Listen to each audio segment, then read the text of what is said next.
राजधानी दिल्ली से जहां देश की संसद है वहां से 1565 किलोमीटर दूर हम इस वक्त हैदराबाद शहर में मौजूद हैं। और हैदराबाद में जिसे इस पूरे शहर में लोग जानते हैं ओवैसी के नाम से, गॉडफादर के नाम से, वही MIM चीफ असदुद्दीन ओवैसी साहब के साथ ईरानी चाय पर चर्चा हो रही है राजनीति की। इस चाय में और उस चाय में कहते हैं जमीन आसमान का फर्क है। उसी को समझने की कोशिश करेंगे और ओवैसी साहब आपके चाहने वाले तो चारों तरफ से घेर चुके हैं हमें। जी नहीं, हम आज तो इलेक्शन कैंपेन में हैं और पदयात्रा कर रहे हैं, तो यकीनन आवाम का पूरा सपोर्ट, तायीद, उनकी मोहब्बत और दुआएं हमारे साथ में हैं और मुझे पूरा यकीन है कि यहाँ की हैदराबाद की चाय कामयाब होगी। 1565 किलोमीटर दूर और आपके चाहने वाले यहाँ पर, लेकिन दिल्ली से यहाँ पहुँचते पहुँचते ओवैसी साहब भी लगता है बदलते। हर तरह का सवाल पूछने की इजाजत होगी ना मुझे? हाँ, पूरा आपको पूरी इजाजत है, जिस तरह के भी सवाल पूछने हो। बिल्कुल, आप मीडिया आजाद है, आप पूरा पूछिए। तो पहला सवाल ये, बीजेपी के पास राष्ट्रवाद है, भारत माता की जय है, आपके पास क्या है ओवैसी साहब? मेरे पास बाबा साहब अम्बेडकर का दिया हुआ संविधान है। अम्बेडकर का दिया हुआ संविधान मेरे पास है, जो इन तमाम बीजेपी के मुद्दों से बड़ा है। सभी मुद्दों से बड़ा है? हाँ, संविधान जिसके पास होगा वही सबसे बड़ी ताकत उसके पास होगी। और इसीलिए मैं जब संविधान की बात करता हूं तो संघ परिवार बीजेपी के पास इसका कोई जवाब ही नहीं होता। लेकिन जब आप भाषण देते हैं यहाँ पर शाम में, तब तो आप संविधान की बात नहीं करते सर, तब तो बीफ बिरयानी आ जाती है।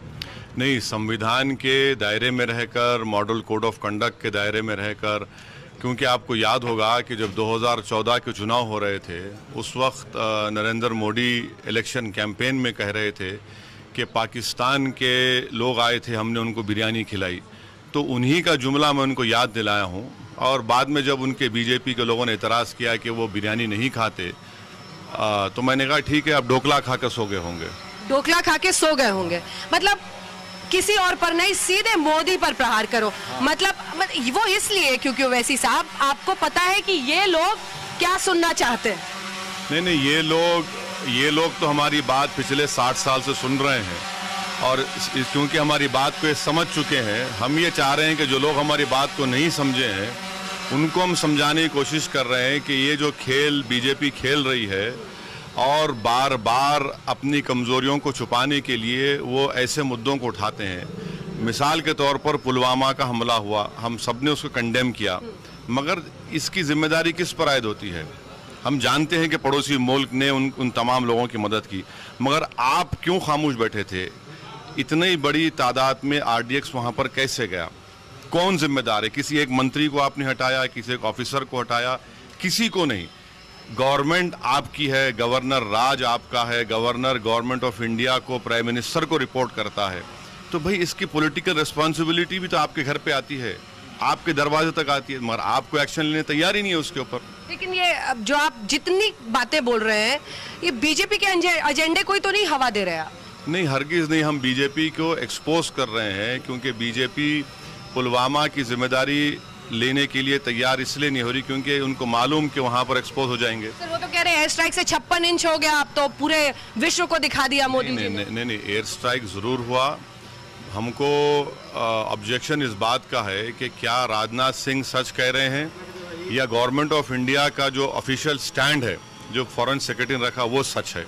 मेरा मानना यह है कि जो स्टैंड फॉरेन सेक्रेटरी ने दिया वो सच है, जो इंडियन एयरफोर्स के चीफ ने कहा वो सच है। बाकी अमित शाह, राजनाथ सिंह, अहलूवालिया, एग्रीकल्चर मिनिस्टर, ये सब सियासी रोटी अपनी सेकने की कोशिश कर रहे हैं। कोई कहता है 250, कोई कहता है 300, कोई कहता है 150, कोई अहलूवालिया कहते हैं कि मारना मकसद ही नहीं था। तो अब ये अपनी सियासी रोटी सेक रहे हैं, तो इसीलिए पुलवामा को लाकर बताना ज़रूरी है कि इनकी गलती की वजह से RDX वहाँ तक पहुँचा। या फिर ये है सच्चाई कि सबूत गैंग का हिस्सा बनकर आपको लगता है कि आप अपने वोट बैंक को केटर कर पाएंगे? नहीं, मुझे जो गवर्नमेंट ऑफ इंडिया का जो स्टैंड है मैं उसको मानता हूँ। जब बालाकोट हुआ मैंने कहा कि हम गवर्नमेंट के साथ हैं। पहला उरी का हमला हुआ जिसको सर्जिकल स्ट्राइक के नाम से मशहूर किया गया, मैंने कहा कि हाँ हम उनके साथ हैं।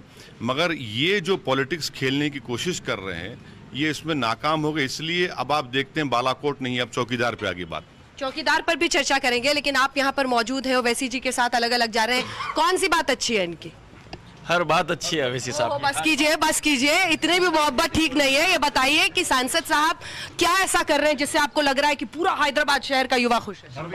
हर चीज सच्चाई, हर चीज में सच्चाई है उनकी, हर चीज में जो काम करते हैं सच्चा करते हैं। सच्चा करते हैं, क्या किया है? हर चीज क्या आप बताइए, क्या नहीं क्या है यहाँ पर? हैदराबाद में हर चीज है आजकल, कोई चीज की कमी नहीं है, बॉम्बे दिल्ली के बराबर में है हर लिहाज से, कॉल सेंटर्स है यहाँ पर, हर चीज है। आप बताइए क्या ऐसा खास है, क्यों चौथी बार फिर से लोग चुने? देखिए, असदुद्दीन साहब की जो बात है कोई पार्टी में नहीं है। पार्टी जो भी हिंदुस्तान में सब में बड़ी पार्टी माइनॉरिटीज़ की है MIM है, तो जितने भी सपोर्ट हम करते हैं वो पब्लिक को, आवाम को और माइनॉरिटी को फायदा होता है, इसलिए हम लोग यहाँ भाषण के फैन हैं इनके, हाथ उठाइए। तभी मोदी पर हमला? नहीं, देखिए ऐसा नहीं है। कोई इलेक्शन, आप कोई भी पॉलिटिकल पार्टी कामयाबी हासिल नहीं करते सिर्फ भाषण की बुनियाद पर। आपको काम करना पड़ता है ज़मीन के ऊपर, और हम यहाँ पर काम किए हैं तो इस बुनियाद पर जीते। कोई भाषण के ऊपर नहीं जीतता, कोई तकरीर कर दिए और लोग हा जिंदाबाद हु हा होगा, नहीं होता। ये एक बार हो सकता है, बार बार नहीं हो सकता है। पर हुआ तो कर रहे हैं सारे। किसी को कोई फेमस लाइन याद है क्या ओवैसी साहब की? कौन बोलेगा? हाँ, आओ इधर आओ। युवा आगे आइए, जल्दी आइए, बोलिए कौन सी लाइन याद है? आ जाओ बाबा एक बार हैदराबाद, ओनली 5 लाख। ये लीजिए। नहीं, देखिए इसमें क्या है मालूम, इसमें आपका भी योगदान है, क्योंकि आप लोगों ने हमारे को इतना मशहूर कर दिया टीवी पर, ये सब चला कर एक और भड़काऊ भाषण, एक और ऑब्जेक्शनेबल बात ओवैसी ने कह दी, तो हमको तो खुशी होती है। देखिए हम एक छोटी पार्टी है, और आप लोग हमको अगर 9 बजे और अंजना ओम कश्यप 6 बजे अगर कोई असदुद्दीन ओवैसी से प्रोग्राम करते हैं तो हम तमाम लोग शुक्रिया अदा करते हैं आपका कि भाई आपने हमको कुछ काबिल समझा, इसलिए तो आप प्रोग्राम कर रहे हैं हमारा। तो ये हमारे लिए बड़ी एजाज़ की बात है, ऑनर की बात है। आपको कंट्रोवर्सी का विवाद बनने में मतलब कोई परेशानी नहीं है? नहीं मैडम, कंट्रोवर्सी तो ज़िंदगी का दूसरा नाम कंट्रोवर्सी है। अब कौन बचेगा उससे? और आज के ज़माने में तो ऐसा है ना कि पॉलिटिक्स में आपको सच्चाई कहने की बहुत ज़रूरत है, और जब हम सच्चाई कहते हैं और उस पर लोग बोलते हैं आपने क्यों कहा ये, अब मिजाज तो ये बन चुका है कि अगर आप मोदी के ख़िलाफ़ बोलेंगे तो एंटी नेशनल हो गए, अगर आप मोदी के बारे में कुछ कहेंगे तो बोलते हैं पाकिस्तान चले जाओ। तो ये मिजाज को तो हम बर्दाश्त नहीं करेंगे, हम बोलेंगे बराबर, और इन लोगों को भी इख्तियार है अपनी बात कहें, हम अपनी बात रखेंगे। क्या आपको लगता है कि इनकी आवाज बनने के लिए मोदी को एक बात याद रखिए कि हमारे MLA साहब मुमताज़ खान साहब हैं, मैं अपने बचपने में हमारे घर के पास, और जो जनरेशन MLA साहब का है, हमारे घर के सामने आकर RSS के लोग पुकारते थे कि मुसलमान कब्रस्तान या पाकिस्तान। जब हमारे घर के बड़े निकलते थे वहाँ से चले आते थे, तो हमने अपने कानों से ये जुमले सुने हैं। और गुरुग्राम में जो परसों जो वाक़या हुआ, चाहे क्रिकेट मैच का झगड़ा क्यों होगा, मगर ये जुमला क्यों अदा करना पड़ता है उनको कि भाग पाकिस्तान। भाई हमको क्या करना है पाकिस्तान से?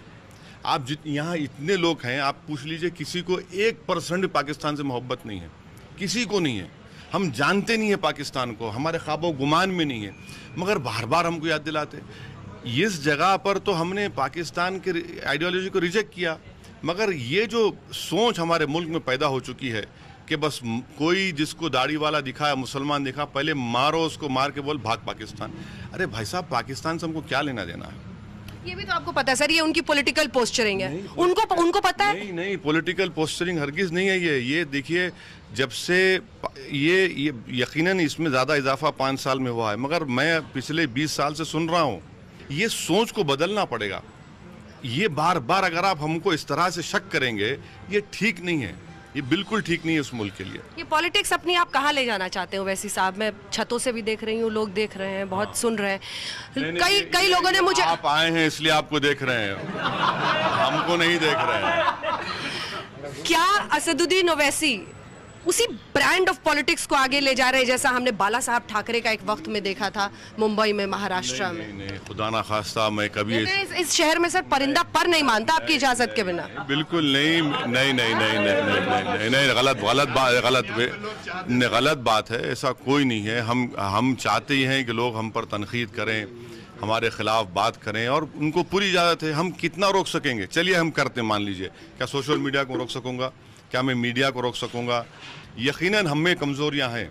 मैं ये नहीं कह रहा हूँ कि हम दूध के धुले में, हम में भी गलतियाँ हैं। कमजोरी बताइए सर। नहीं, बहुत सी है मैडम। इंसान है, बहुत सी कमज़ोरी है, बहुत सी कमज़ोरियाँ हैं। हम उसको ओवरकम करने के तो लाइफ लॉन्ग स्ट्रगल है। मगर ये कहना कि भाई आप हम इजाज़त नहीं देते, क्यों नहीं देते? राहुल गांधी आकर इसी 4 मीनार के दामन में इतना बड़ा जलसा किए, सिर्फ 1500 लोग जमा किए, डिपॉजिट जब्त, और एक मरतबा है किसी जगह पर। आपके फेवरेट आजकल राहुल गांधी बन गए वैसे मोदी के बाद। नहीं, मैं देखिए, मेरा मानना यह है कि हिंदुस्तान में कोई एक ही नेशनल पार्टी है। एक बीजेपी है, एक 1.5 बीजेपी है। ये है, दोनों है, दोनों में कोई फ़र्क नहीं है। एक जनेधारू हैं, एक हिंदू नेशनलिज्म की बात करते हैं, तो क्या फ़र्क है इन दोनों में? कोई फ़र्क ही नहीं रहा।